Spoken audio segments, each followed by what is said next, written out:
Hello everyone, this is part 3 of lead poisoning. हम इसमें जो लेड पॉइजनिंग में डायग्नोसिस है वो कैसे करते हैं हम वो देखते हैं।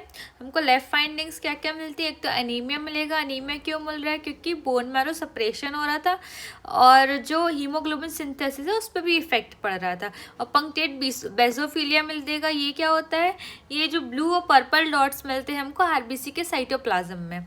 अब ब्लड की पिक्चर देखते हैं। ब्लड में हमको क्या मिलता है? ब्लड में आला का लेवल ज़्यादा मिलता है। What is ALA? ALA is aminolevulinic acid and lead levels ज़्यादा मिलते हैं। मोर रिलायबल ऑब्वियसली, अगर ब्लड में लेड के लेवल ज़्यादा मिल रहा है ये डायरेक्टली शो करेगा कि लेड की पॉइजनिंग हो गई है।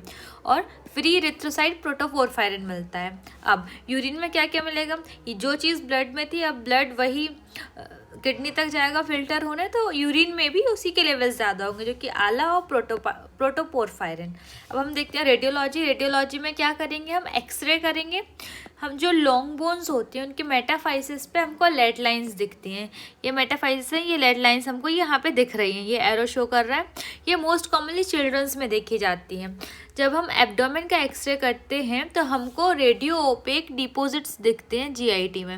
ये दिख रहे हैं? ये यहाँ पे लेड है तो ये रेडियो ओपेक डिपोजिशन दिख रहा है। हम फुल बॉडी का एक्सफ्लोरोसेंस से हम फुल बॉडी का एक्सरे निकालते हैं तो हमको पूरी बॉडी में लेड बर्डन दिखता है। Now blood picture. हम माइक्रोस्कोपी देखेंगे तो हमको क्या दिखता है? हमको पॉलीसाइथीमिया दिखता है। पॉलीसाइथीमिया क्या होता है? जो आरबीसीज होती हैं उनके नंबर बढ़ जाता है, मीन्स नॉर्मल से ज़्यादा हो जाता है। माइक्रोसाइटिक हाइपोक्रोमिक एनीमिया दिखता है। छोटी साइज़ के आरबीसी दिखेंगी हमको, सेंट्रल पेलार ज़्यादा होगा।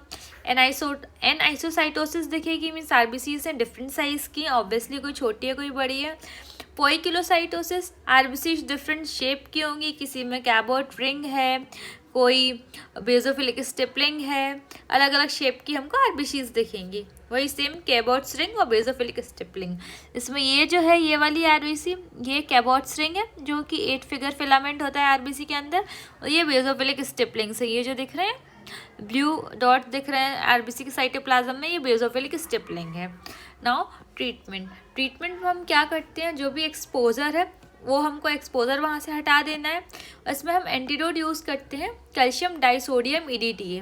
बट अगर बहुत ज़्यादा सीवियर लेड पॉइजनिंग हो गई है तो हमको क्या होता है ना, ब्रेन तक इंकेफेलोपैथी ना हो पाए, ब्रेन पे इफेक्ट ना हो पाए, तो हम बाल या DMSA देते हैं EDTA के साथ। क्यों देते हैं? क्योंकि जो EDTA है वो ब्लड ब्रेन बैरियर को क्रॉस नहीं कर पाता है, इसलिए अगर उसके साथ जब हम बाल और जो कि ब्रिटिश एंटीलियोसाइट है या फिर DMSA सक्सेमर देंगे तो ब्लड ब्रेन बैरियर को क्रॉस करके ट्रीट करेगा वो।